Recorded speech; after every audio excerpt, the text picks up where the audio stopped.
Hello again, everybody. Back today with a thread video. This is from MGK Boston, aka Mike.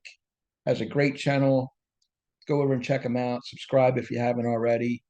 I was really interested in putting something together for this thread, and it basically is what you were listening to when you were 12 or 13 years old.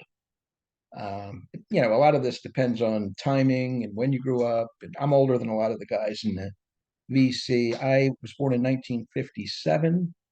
I turned 12 in 69 and I was 13 in 1970.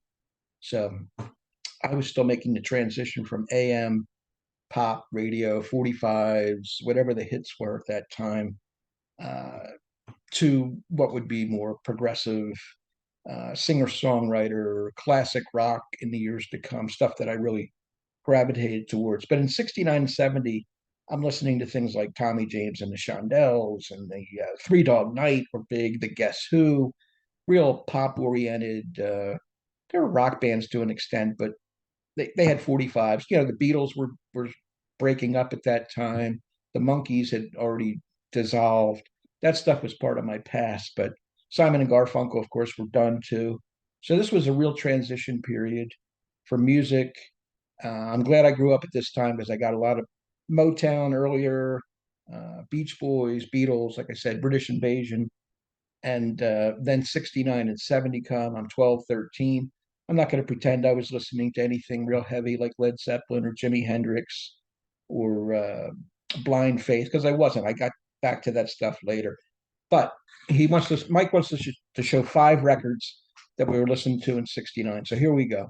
And 70. This was big back then. Sly and the Family Stone. This is the greatest hits volume that I bought when it came out. All the standards are on here. I want to take you higher. Dance to the music. Everyday people. Stand. Hot fun in the summertime. Thank you for being myself. Great songs here from Sly. Real funky R&B. Still some psychedelia in there as well. So that's one. Can't forget these guys. Creedence Clearwater Revival. This is the first album, the debut. It came out in 68, but I was listening to it in 69. It's got Susie Q and I Put a Spell on You. A little bit later, this came out, which is Chronicle, their greatest hits. It's one of the best greatest hits packages out there, still to this day. And you're talking about Proud Mary and Bad Moon Rising, Green River, Down on the Corner, Fortunate Son. The list goes on. Traveling Band, Who'll Stop the Rain, Up Around the Bend. A lot of these songs were out in 1969 and 70, and then it would go on into 71 as well. A little gatefold of the band. John Fogerty, of course, outstanding performer, who I've seen live a couple of times. He puts on an amazing show. So CCR definitely part of my 12-year-old, 13-year-old musical self. Another band that came out was Rare Earth. This album is so beat because I played it to death, didn't take care of it as well. They were a subsidiary of Motown Records. I think the first white group to play Motown at that time. The single Rare Earth was a hit. There's a 21-minute version of it on side two here, but you can see it. Oh, look at the guys on the band. But I played this album a lot. So this was a 1969 release that I was playing into 1970. Then I started getting into Chicago. This is Chicago Transit Authority, their debut double album. It's got Beginnings. Does anybody really know what time it is on here? What else is on here? I'm a Man, Question 67, 68. Real good album. The next year, 1970, they put out another double album, Chicago 2. This had the hits Make Me Smile and 25 or 6 to 4. So this is music I was really into at the time. I think my dad bought me these records and I was into it.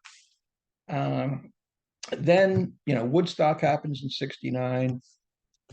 Crosby, Stills, and Nash debut comes out. This is vintage stuff. This is again the transition from rock band to singer songwriters. These guys opened the door for a lot of the artists that I really liked into the 70s, the Cat Stevens and the Jackson Browns and the Joni Mitchells and It goes on and on. Dan Fogelberg, Jim Croce, all that kind of stuff. Harry Chapin, all they Carole King, they were all coming out of the woodwork.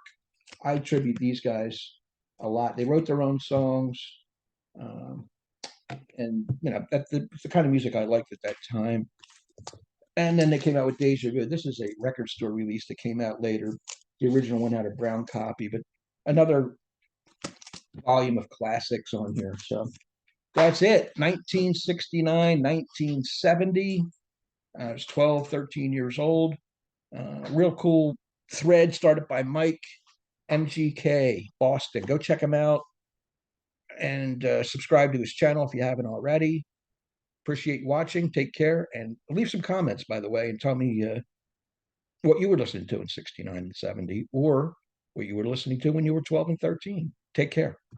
Bye.